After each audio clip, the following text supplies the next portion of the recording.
pleased to present to you and discuss the results of the third quarter of FY 17-18 for Kirloskar Oil Engines Limited. After a lull in the second quarter post GST, industrial activity seems to show some early signs of revival towards the end of the third quarter. Despite this, published reports seem to indicate that the DG set market in quarter 3 has witnessed a marginal degrowth of 2% as compared to quarter 2.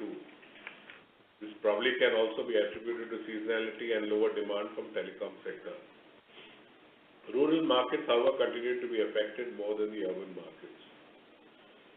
Coming more specifically to KOEL, sales for the quarter at rupees 679 crores was 8% higher than the previous year's figure of 628 crores and also sequentially 5% higher than the previous quarter figure of 641 crores.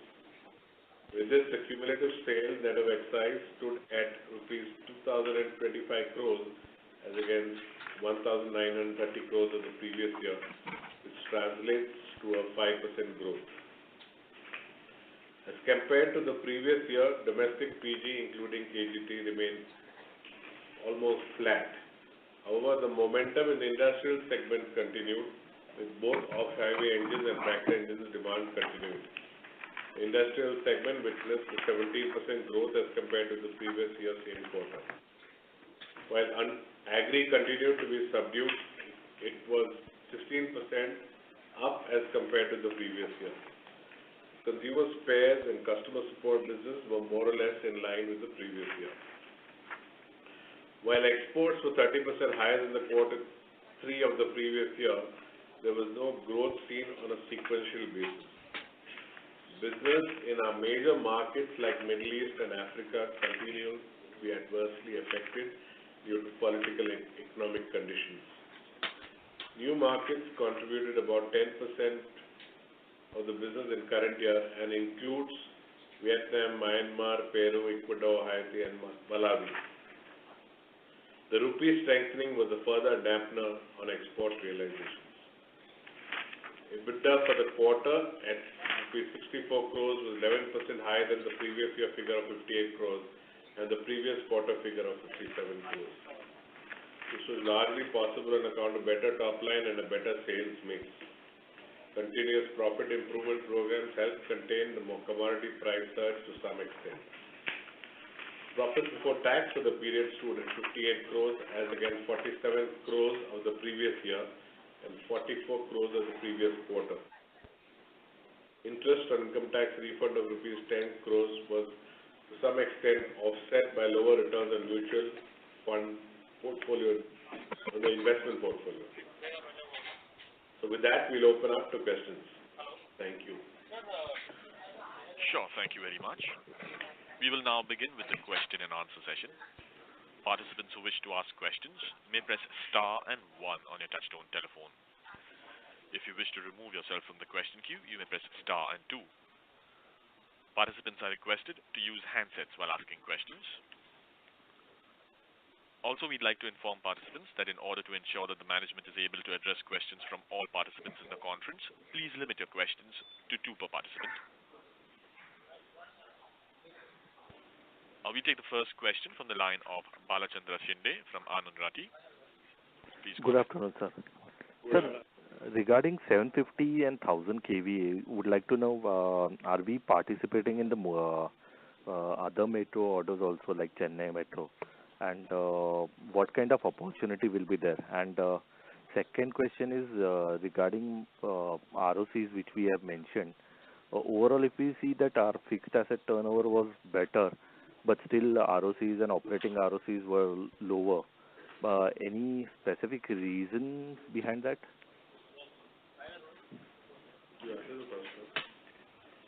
Yeah, see, after this Chennai Metro, definitely we are working for different metros, and right now I think the first order is coming from Maha Metro, that is for Nagpur, and but it is not for 750 kVA. The requirement is of 250 kVA.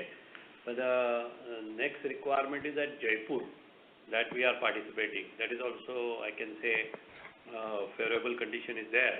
So overall, we are looking at the potential different metros which are coming, and we are hopeful that we will be successful in getting these orders from metros, different metros. These will be largely for the mandatory requirements, right? For stationary and not for Yeah. normal. See, normally for a underground metro station, this higher kVA requirement is there.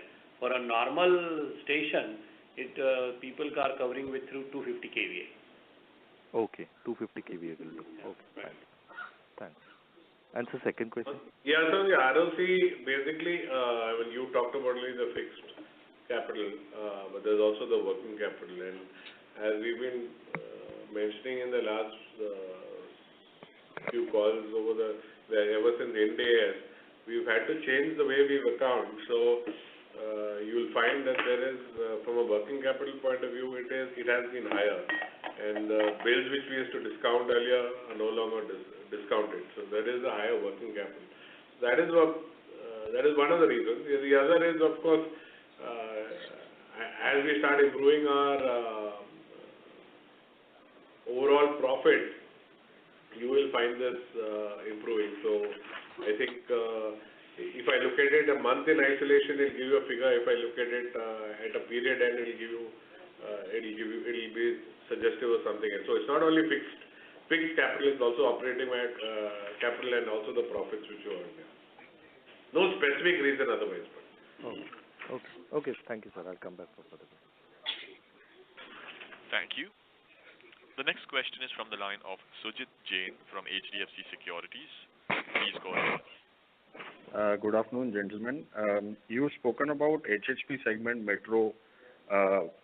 You launched 750 kVA 2016 and FY17, 900 and 1010. How has been the journey here? What is the traction and what is the market share that we've reached? And can you comment as to the kind of discounts also that we are offering compared to the leader in this segment? Yeah. See, whatever the figure you have given, yes, we launched it 750 kVA and then 1000 kVA. As on date, if you ask me, we have sold 135 numbers, and we have got orders in hand around 26. So, and the 1010, actually this comes under 910 and 1010 put together because it's a similar engine. So around 37 numbers of gensets sold and 30 orders are in hand. So all put together, 750 and 1010. We have sold 172 gensets and we have got orders of 56 numbers in hand. All put together, there are 467 live inquiries we are participating into. So as a market share, if you see, for 750 kVA, we are at around 8%, and for 1010 kVA, we have just started, so around it is 5%. And if you see looking at the inquiries and the orders in hand, I think the coming year should be the major year where we should cross the double-digit number. And what is the pipeline of launches here? No, now for the products already it's a set product. The pipeline when you talk about it, the new engine for 1250, 1500 and 2000 kVA, which will come not this year, for the coming next financial year. That is typically 1920. If I can just ask one more question, is on exports. How have you closed the quarter in exports? Looking at the indicators such as oil prices which have firmed up, commodity prices which have firmed up, is there a hope for pickup in exports? See, what is happening is typically in the exports, last year was completely, I can say, disaster as far as the export is concerned. And the major market was basically Saudi Arabia. But this year we have at least de-risked something about it, and I think we are looking, I can say, good as far as this quarter is concerned. So on an average, this increase over the last year will continue at least up to 20%. And the coming year, the new products, what we are working on under the firefighting FMEL complete range, that is going to be available from April onwards. So exports as such, definitely we look positive for the next year, as well as our EPA approval for the US market will be over by June. So we will be entering into the US market with these, I can say, power generation engines, and our distribution network is also ready over there. Thank you. Yeah. Thank you. The next question is from the line of Harish Biyani from SBI Mutual Fund. Please go ahead. Mr. Harish Biyani, you may go ahead with your question. We seem to have lost the line from Mr. Harish Biyani. We'll move to the next question. Before we take the next question, we'd like to remind participants that you may press star and 1 to join the question queue. The next question is from the line of Viraj Kacharia from Securities Investment Management. Please go ahead. Yeah, thank you for the opportunity. Just had a couple of questions. First, again, on the export side. So, if you can just provide some color, how is the demand environment in key Middle East markets, which has been a primarily export markets, so how is the demand environment move? Are we seeing any sustainable recovery in demand in those regions, considering that the macroeconomic situation is gradually improving there? And compared to the past, is there any underfilling of channel inventory compared to the normal, normal cycle which typically happens in exports? So if you can just provide some color there, that is one. Yeah, I can answer the first question. I don't know what you are saying about the second. First question, the situation in Middle East and around is not so good as such. Whatever our sales is happening is not from a sustenance point of view, it is not a big numbers as such. But point is, we are holding on, and only thing is price pressures are there. I can say the cost. Typically, you have to cut down the margins and see how you perform, but ultimately you lose on the profitability. So the numbers, what we are saying is, against last year, we have grown only 5% in the Middle East market on the power generation side, but we have to shell out the margins over there. This is the answer for your first question. What was the second question? No, so the second part was of that question was on the channel fill, which usually happens in a normal cycle in exports. So are we, is there an underfilling of channel in exports, considering that the weak macroeconomic situations and lack of demand there, and if we are seeing any of the recovery, is there an element of channel fill also which will also drive some amount of demand in the very near term? No, when you say underfilling of channel means what you want to say? So if a distributor is holding somewhere, say typically a 45-50 days of inventory, and because of the demand being not there, he's holding somewhere between 15-20 days. Whatever is our, I can say, stock levels over there, we are maintaining, and it is not at all a forced sale, or they are not working for the, I can say, stocking of a big number of engines, because the price, I can say the oil prices and the situation over there are still a question. The demands are not happening. Whatever is there, minimum, I can say, requirement comes from this, and that also sometimes it comes in the middle range. Now the lower KVAs are not at all coming, and that was previously our sales in Middle East. So if you ask me, it continues as a flattish sale against last year. Okay. Second is on the the level of investments we are making in the P&L. So if you look at last couple of years, we are making a lot of front-loading a lot of expenses in the P&L.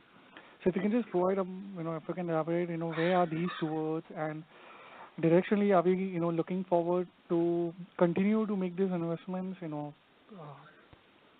one is, well, there was a fair amount in terms of consultation fees and, what we used to pay for professional fees, etc. But if I look at this year, I would say the front loading has happened primarily on account of R&D. And we have, so there is expenditure which is on a BMP, which we spoke about last, I think in the last call also. This is in the region of 10 to 12 crores. And so this is this is potentially for a government order, but there will be no guarantee that, the order will come through. But the potential is in the region of 2,000-3,000 crores. And hence we've gone ahead and expended that money. So it's in the region of about 12 crores, which has been put in this year. Okay. That's all from my side. Thank you very much. Thank you. Before we take the next question, a reminder once again to our participants that you may press star and 1 to join the question queue. Our next question is from the line of Harish Biyani from SBI Mutual Fund. Please go ahead. Yes, sir. Good afternoon. My line got disconnected. Apologies. Sir, on the financial services business, if you can help us with the person whom you've hired over here, has his team also joined along with him? What the initial... 1 minute, Harish. I don't think this really, it's too premature. Okay. Nothing to do with the current quarter results or what has gone by. Okay. So, I don't think this is something which... When, so essentially you have already We made... only asked for permission so far, so it's a long way off. So you've already made the announcement, so I'm just presuming that there's been something which has been going on over here. So essentially, when are we going to hear something concrete about these plans? When we are ready with that, we'll announce it. Okay, sure. Thanks so much. Thank you. Next, we have a follow-up question from the line of Viraj Kacharia from Securities Investment Management. Please go ahead. Sorry, so just wanted to again touch back on the investments we're making. So if I look at last 1 or 2 years, in the percent of sales, what would be the, if you can quantify how much you have been investing? Which one? Sorry? So either towards BMP or, the foreign consultants and the front loading of R&D. So typically, how much would these have been, as a percentage of sales? Maybe a couple of percent, 2.5%. 2.5%. Okay. And second is on the power tiller side. You mentioned in the presentation also that you're seeing some recovery vis-a-vis last year. So if you can just provide an update in, I would say recovery, we've been better than last year, but I think I can certainly give you an update. But basically, agri has not yet recovered till the third quarter from the double whammy of B-bond as well as GST, because rural markets were much better. So relatively to next year, to last year, yes, we are better. But does that mean that we're happy with what's happening? The answer is still no. Okay, so in terms of product and network scale up, where would we be right now? See, when you say network, we are looking for at least 350 dealers this year, all put together for the sale of our farm equipment. And the numbers we have grown against, I can say, as a market share, when we look at it, we are at around 9% year to date, actually, up to in December, we are at 9% market share. Almost more than 3,000 KMWs we have sold, and this contains typically the Mega T 12 horsepower and 15 horsepower. At the same time, we have got Weeders, Minty, what is called as 5 horsepower and 8 horsepower. So all put together, we are at around 3,000 plus, whereas VST, leading market share of 55%, he has sold, I think, 20,000 plus. Okay.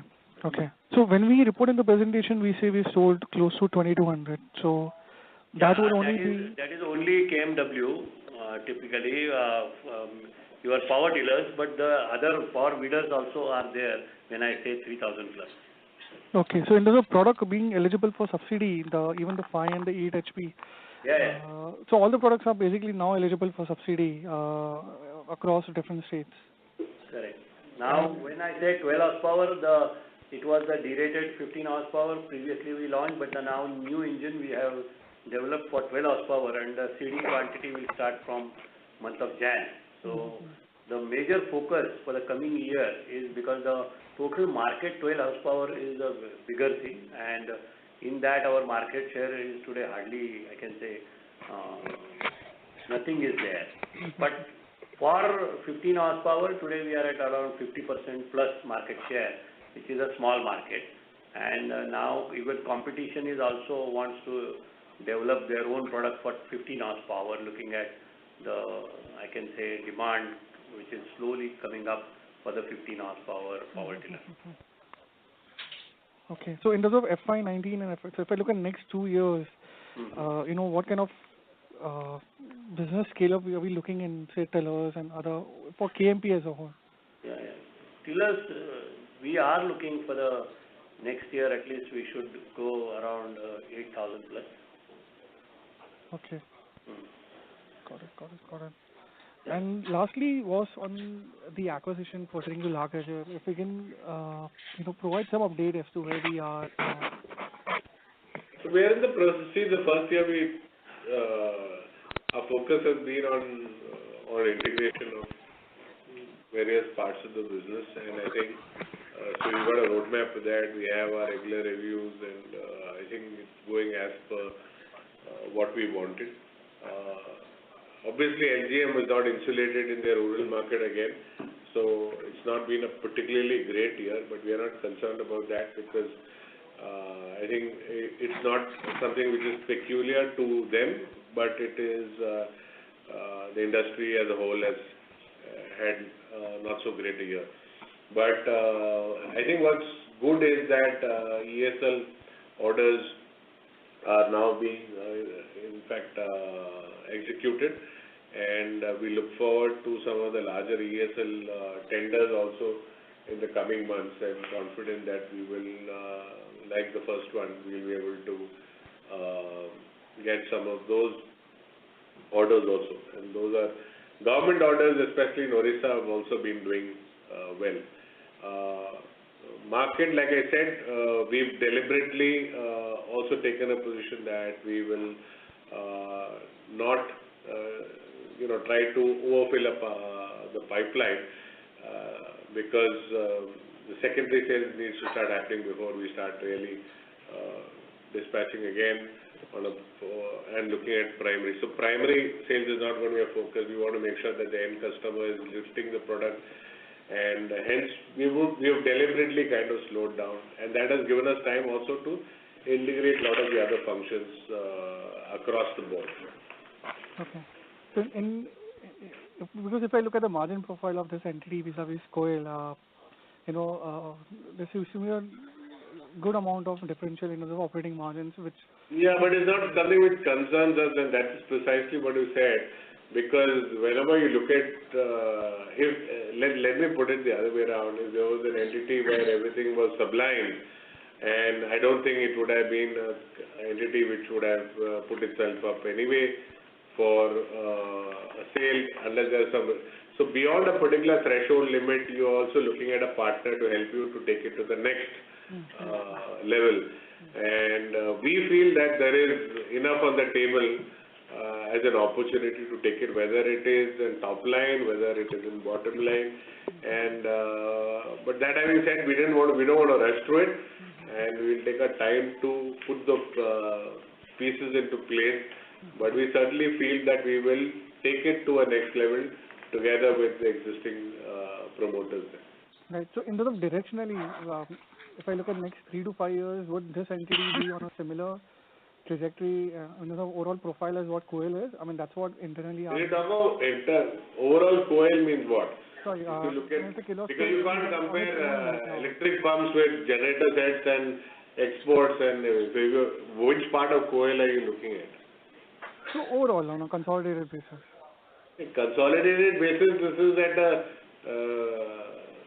you're talking about what now, EBITDA? Yes, in the overall margin profile. It should be ultimately in line with or above the average which we are clocking right now. Okay. Thank you very much. Thank you. Thank you. Before we take the next question, a reminder once again to our participants that you may press star and one to join the question queue. The next question is from the line of Ankur Sharma from Motilal Oswal Securities. Please go ahead. Yeah, good afternoon, sir. I had a couple of questions on the power gen segment. One, if you could share with us, the overall industry volumes for the 9-month period, and similarly the number for KOEL. And also, if you could share the breakup by KVA, again, the volume numbers by KVA for the industry and for KOEL as well, if possible. Breakup by KVA, etc. is not something which is readily available. See, right now I got ready-made figures for the third quarter, and KOEL has gained, I can say, at least 1.2% market share. Against, I can say, the total volume for the third quarter was almost, I can say, against last quarter, 28,000 plus. Out of 28,000, KOEL's share is 8,600. So almost 30.5% is from volume point of view. This is the market share. And against last quarter, it is, I can say, the market is a little bit gone down. It is 2.1% down, because last quarter it was 28,800. Against that, it is now at 28,000. So KOEL is maintaining, I can say, or gaining 1 point market share into this. And I think the overall as such, yes, we have definitely grown. And for, I can say, in the value terms, it is at least 5 to 6% better than the last year to date. Got that. Okay, and sir, would it be possible to give the DV series, the 320 to 650 and the 750 to 1000 kVA units sold this quarter, and also the value, if you have it? You want what? The DV series, the 320 to 650 kVA units sold and value, and also for the 750 and higher units. For the quarter? Yeah, for the quarter, if you have it, please. Okay, so DV 320 to 1000. Okay. Okay. If you can the whole. For the quarter, the number is 263. And the value is 44 crores. And would you have a corresponding number for last year, Q3 17? No, I don't have Q3. I got full year. Okay. And so just one last thing would be on the raw material, not hike, but the raw material rise, which you also mentioned in your presentation. So are you looking at some kind of a price hike, or have you already taken a price hike, in the recent past to offset that? And also, how's the industry behaving? Is it that, other players have and we've decided to not, or if you just give us some color there? See, already price increase to the suppliers definitely we have given, because Product. So because of the inflation and all, a lot of pressure was there from their side, so we have given. But from an end price as such, still we are holding on to the price, and actually there is a huge pressure, and we were waiting for the competition to look into whether they are doing the price increase or not. But if you ask me, as on date, there are no such indications. People are holding on to the prices, end prices, and there is a huge pressure onto the, I can say, the margins. So I think up to March end, it should not, price increase may not happen. Understood. Got that, sir. Great. Thank you so much, and best of luck. Thanks. Thank you. Thank you. Before we take the next question, a reminder to our participants that you may press star and 1 to join the question queue. The next question is from the line of Bhavin Vithlani from Axis Capital. Please go ahead. Yeah, I have a couple of questions, if you may. On the, if you highlighted FY20, we could see the launch of 1500 and 1200 kVA. But if you can highlight what is the market potential, because one of the things that we actually get puzzled is power availability is improving. Then on the other hand, we hear about storage and solar also. So if you can give your view on the market on a 3 to 5 year basis, given the disruptive forces, that will be very helpful. See, what you talked about, solar and other things, they actually affect the lower kVA market. So also power. And actually, on the higher kVAs, when you are asking me, it is the data centers, the big malls, and the big projects. The requirements are still there. If you see, data center requirement is going up, and more IT companies and the data centers are coming up. I think the requirements are also, is a very good number as that.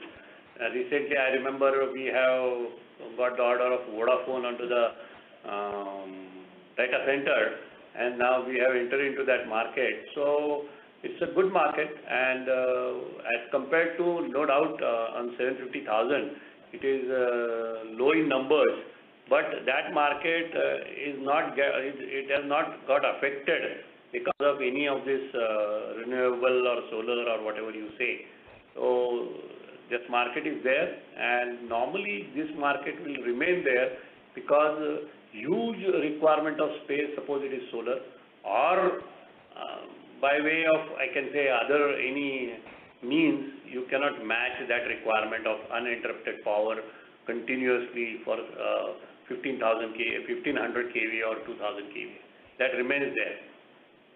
Understood. Because, sir, if I recollect last call, you mentioned that telecom, which was earlier 120, 25 kV, is now becoming 12 to 16 kV market.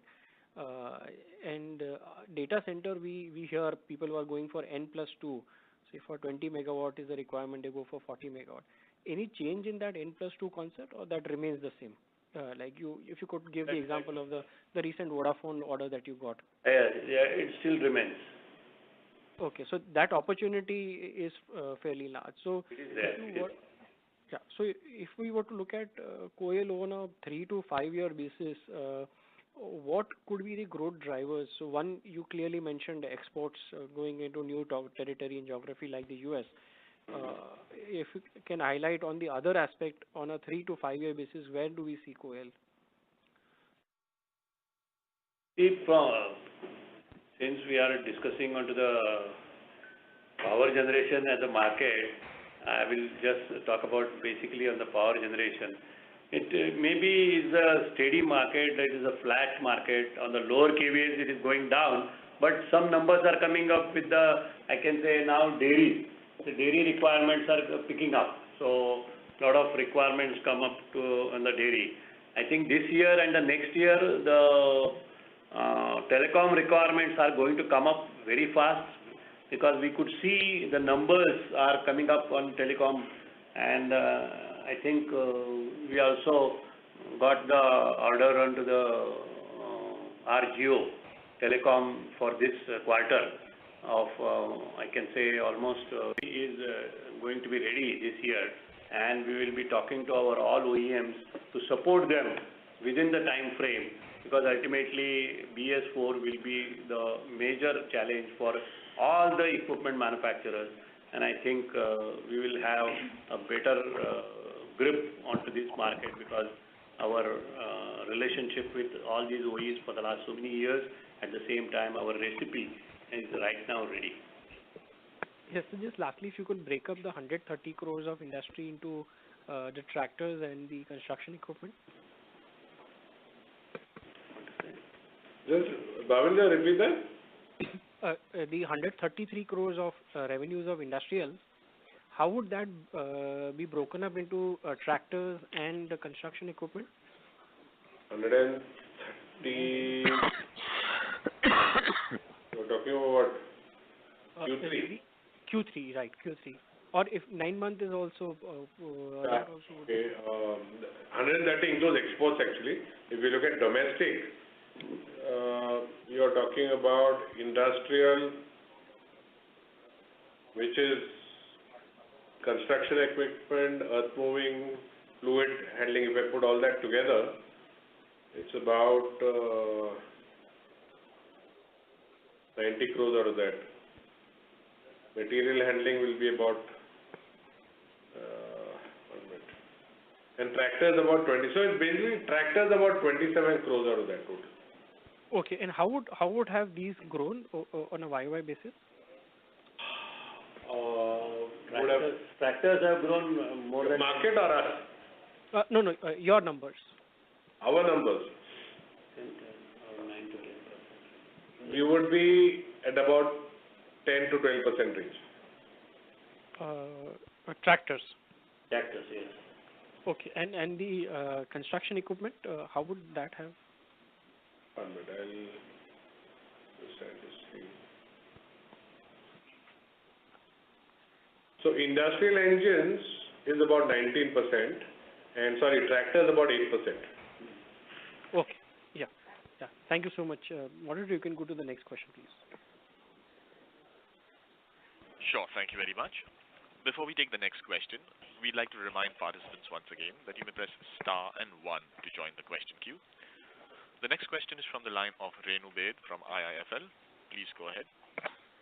Yeah, hi, good afternoon, sir. Good afternoon, Renu. So one thing wanted to understand, was you did mention that the price pressures in the power gen space remain pretty intense.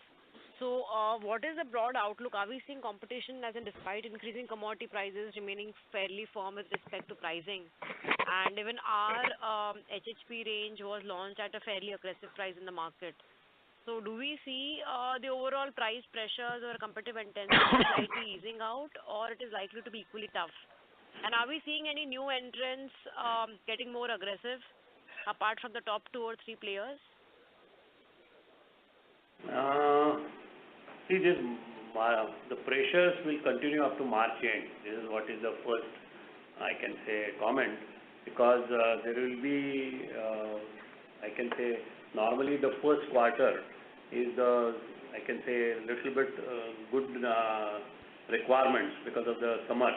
And I think at that time people will be ready for the price increase because we are holding the prices since long.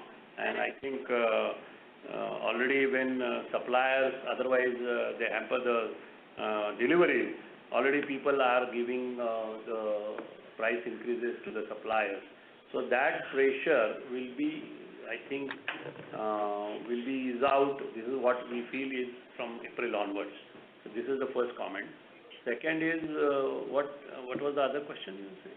As in even from a pricing perspective, apart from pricing... Any new competition? Are you seeing new on the HHP side, right now, there is, I can say, the 4th player, means when I say HHP, it is 250 kVA and 320 kVA. Mahindra recently has introduced their product in this year. So they will be having aggressive pricing into this particular segment, which definitely otherwise all the 3 players were playing with the specific price level, but Mahindra may play aggressive pricing because right now their pricing is aggressive, and our prices with the leaders are in the HHP are up to the mark. We are, I can say, similar prices with the leaders. Right.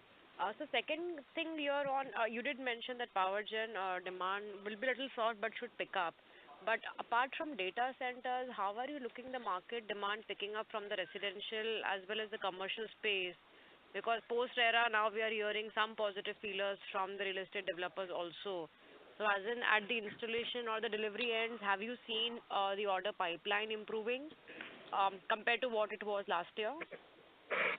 No, see, impact of RERA is now settling, and I think the organized players only are in the real estate, and the I can say big builders are only actually their requirements are coming, and that as compared to the last year, if you see, it is not up to the mark.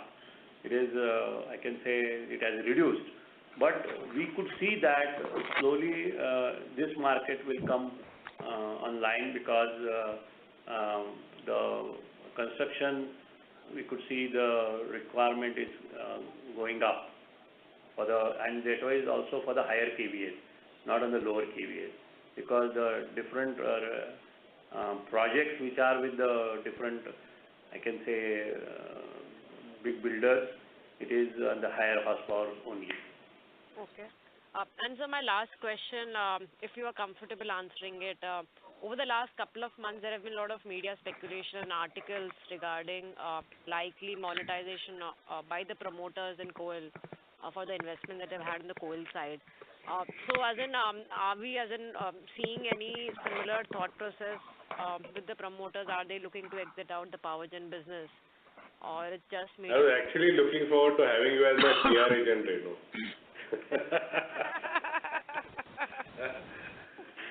Does that answer it? No, it doesn't. No? So it is just a Well, see, all I can say is that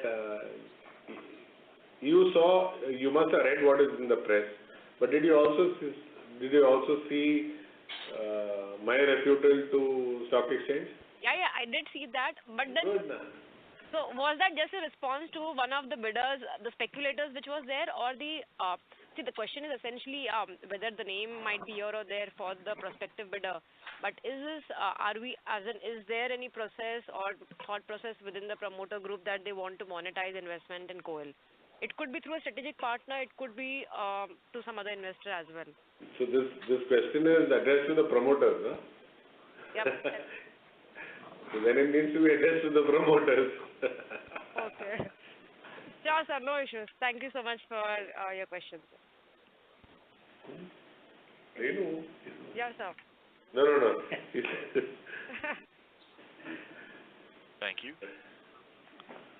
Participants who wish to ask questions may press star and 1 at this time.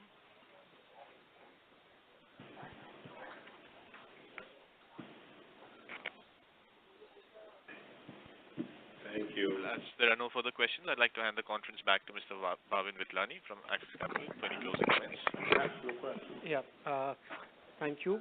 On behalf of Axis Capital, I'd like to thank the management of Kirloskar Oil Engine for giving us the opportunity to host the call, and thank also the participants for joining in the call. Now, before we close, we'd like to hand over the call to Mr. Vinod and Mr. Deshpande for the closing comments. Nothing.